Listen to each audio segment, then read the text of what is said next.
चलिए अब बात करते हैं दिल्ली की और सवाल यह कि दिल्ली हिंसा का डायरेक्टर कौन।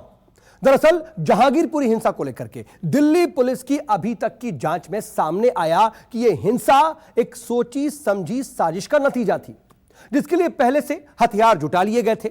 लेकिन हिंसा की साजिश रची किसने थी? आखिर किसके कहने पर सबसे पहले पत्थरबाजी शुरू हुई और गोली तक चलाई गई? आखिर किसके कहने पर हमलावरों को हथियार सप्लाई किए गए थे? सवाल इसलिए उठ रहे हैं क्योंकि दिल्ली पुलिस ने एक बड़े हथियार सप्लायर को गिरफ्तार किया है, जिसका कनेक्शन जहांगीरपुरी से ही है। ऐसे में सवाल यही कि दिल्ली हिंसा का आखिर डायरेक्टर कौन?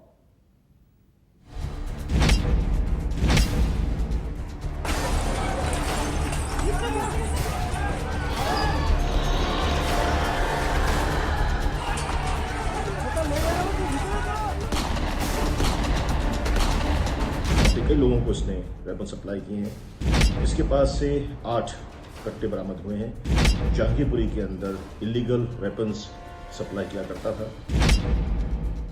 दिल्ली हिंसा में गोली से वार, किसने थमाए थे हथियार?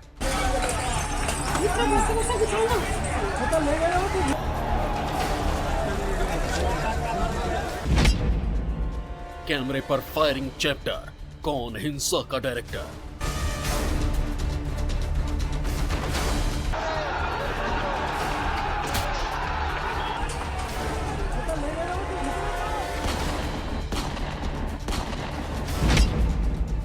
जांच का रास्ता खुल गया, हथियार सप्लायर मिल गया।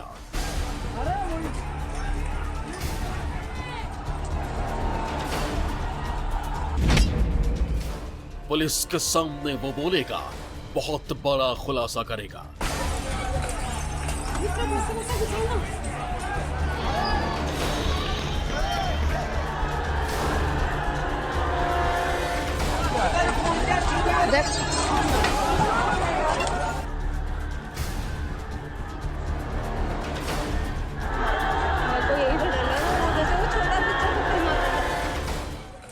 दिल्ली पुलिस ऐसे ही करीब 150 वीडियो को खंगालने के बाद उन 25 लोगों को गिरफ्तार कर पाई जो हिंसा फैलाते साफ साफ दिखाई दे रहे थे।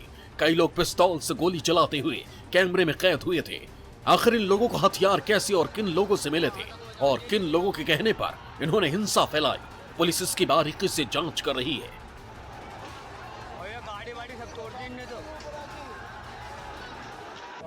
दिल्ली पुलिस की जांच में बात सामने आई कि 16 तारीख को हुई हिंसा की साजिश उससे पहले ही रच ली गई थी।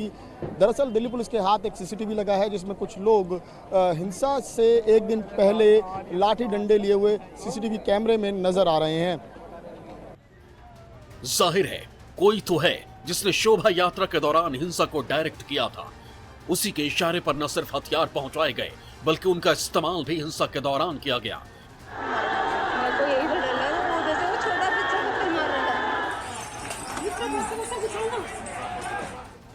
बड़ा सवाल ये कि हिंसा फैलाने वालों को हथियार कहां से और कैसे मिले थे। पुलिस इसकी जांच कर रही थी कि इस बीच बुधवार को दिल्ली पुलिस को बड़ी कामयाबी मिली। पुलिस को हथियार सप्लायर राजन के रोहिणी सेक्टर 36 में होने की खबर मिली थी, जिसके बाद जाल बिछाया गया। पुलिस टीम ने स्कूटी से आ रहे राजन को रोकने की कोशिश की तो उसने पुलिस पार्टी पर फायरिंग कर दी। पुलिस ने भी जवाबी कार्रवाई की, जिसमें एक गोली हथियार तस्कर राजन के पैर में जा लगी और वह स्कूटी समेत सड़क पर लहूलुहान होकर गिर गया, जिसके बाद इसे पुलिस ने काबू कर लिया। राजन एलियस राहुल बहुत ही बड़े स्केल के ऊपर जहांगीरपुरी के अंदर इलीगल वेपन्स सप्लाई किया करता था। इसके ऊपर 67 मुकदमे ऑलरेडी हैं, which includes cases of snatching as well as arms act. ये बहुत ही एक्टिव था और वहाँ पे कई लोगों को इसने वेपन सप्लाई किए हैं। इसकी सूचना पुलिस को मिली और जब हमने इसको ट्रैप करके इंटरसेप्ट करने का प्रयास किया तो उसने पुलिस पार्टी पे इंडिस्क्रिमिनेट फायरिंग शुरू कर दी। लिहाजा अपने बचाव में पुलिस को फायर करना पड़ा, जो एक गोली इसके पांव में लगी। इसको ओवरपावर किया गया और इसकी हालत अब स्टेबल है। देखिए, यही वो हथियार सप्लायर है जिसे पुलिस ने गिरफ्तार करने में कामयाबी हासिल की है। मुठभेड़ के दौरान एक गोली इसे भी लगी। बकौल पुलिस, राजन उर्फ राहुल नाम का यह हथियार सप्लायर जहांगीरपुरी और आसपास के इलाकों में हथियार सप्लाई किया करता था। ऐसे में इस आशंका को बल मिलने लगा है कि क्या हिंसा के लिए हथियार इसी ने मुहैया कराए थे इसे लेकर पुलिस टीम लगातार इससे सवाल जवाब कर रही है।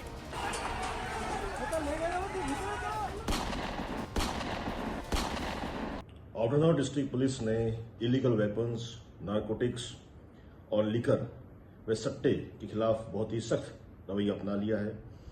और इसी सीरीज के अंदर एक बदमाश, इसका नाम राजन एलियस राहुल है, उम्र 28 साल, सन ऑफ जीत बहादुर, जो जहांगीरपुरी का रहने वाला है और Mahindra park north west district का बीसी भी है, इसे पकड़ा गया है। जहांगीरपुरी हिंसा से क्या हथियार तस्कर राजन का कोई कनेक्शन है? इसे लेकर न्यूज 24 रिपोर्टर विमल कौशिक ने north outer Delhi DCP Brajendra Kumar Yadav से बात की, जिनका कहना था कि गिरफ्तार आरोपी से इस बारे में सवाल किए जा रहे हैं और आरोपी के हथियार सप्लाई करने की आशंका है। कुख्यात हथियार सप्लायर राजन, जिसे आज दिल्ली पुलिस ने आउटर जिले में गिरफ्तार किया एक मुठभेड़ के बाद।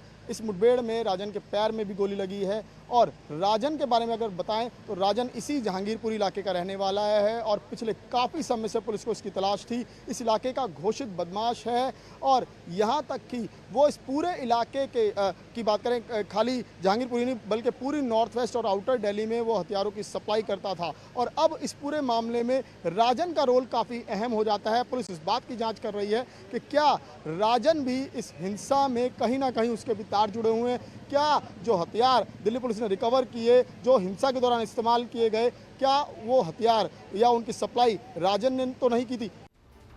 पुलिस को राजन नाम के इस हथियार तस्कर के पास से 8 पिस्तौल और 10 जिंदा कारतूस बरामद हुए हैं। पुलिस का दावा है कि आरोपी पर पहले से 67 आपराधिक केस दर्ज हैं। यानी ये कोई छोटा मोटा क्रिमिनल नहीं है, बल्कि बहुत बड़ा हथियार तस्कर है। इसके पास से 8 कट्टे बरामद हुए हैं और 8 बुलेट्स भी बरामद हुई हैं। इससे पूछताछ जारी है और फर्दर इन्वेस्टिगेशन के बाद ये आशा की जाती है कि इससे जुड़े हुए बाकी व्यक्तियों के तार भी जल्दी ही हमारे हाथ लगने वाले हैं। गिरफ्तार हथियार तस्कर से अभी तक हुई पूछताछ में कुछ खुलासे हुए हैं। पुलिस के मुताबिक राजन उर्फ राहुल जहांगीरपुरी का रहने वाला है। जहांगीरपुरी और आसपास हथियार सप्लाई करता है। पुलिस के मुताबिक राजन पर 67 केस दर्ज हैं। एनडीपीएस और आर्म्स एक्ट में जेल जा चुका है। कई मामलों में राजन को भगोड़ा घोषित किया गया है। हथियार सप्लाई के दौरान जिस स्कूटी पर आरोपी सवार था, उसे इसने कुछ वक्त पहले ही चोरी किया था। अब पुलिस जहांगीरपुरी हिंसा में हथियार सप्लायर राजन की भूमिका की जांच कर रही है। अगर इसका हिंसा में हथियार सप्लाई को लेकर कोई कनेक्शन सामने आया तो यकीन मानिए ये पुलिस के लिए बहुत बड़ी कामयाबी होगी।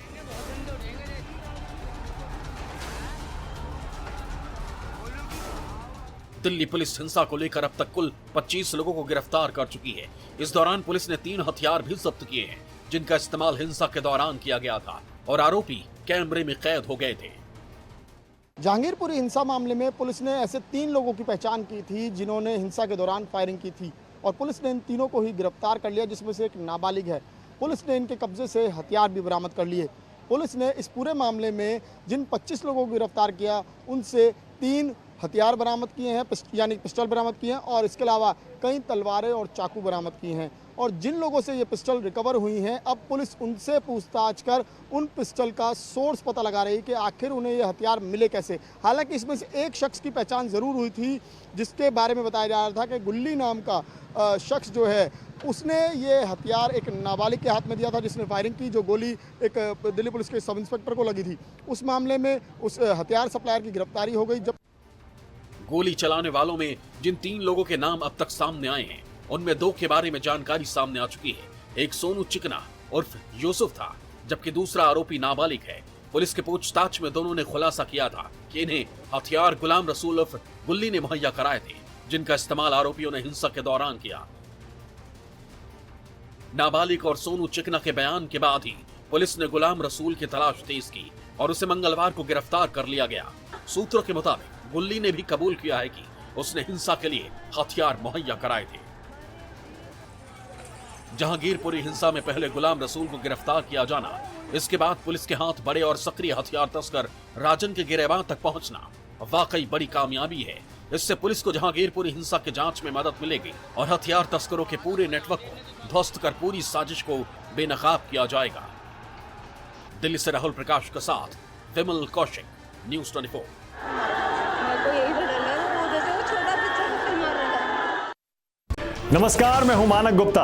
अगर आपको हमारा ये वीडियो पसंद आया हो तो इसे लाइक और शेयर जरूर करें और हाँ, हमें सब्सक्राइब और फॉलो करना ना भूलें ताकि आप देश और दुनिया की कोई खबर मिस ना करें। चाहे कोई ब्रेकिंग न्यूज हो या कोरोना वायरस से जुड़ी कोई भी अपडेट, पॉलिटिक्स हो या आपकी जेब से जुड़ी कोई खबर, इलेक्शन की कोई न्यूज हो, कोई कंट्रोवर्सी हो या फिर कोई वायरल वीडियो, सब कुछ मिलेगा न्यूज़ 24 पर। तो जुड़े रहिए हमारे साथ और देखते रहिए न्यूज़ 24।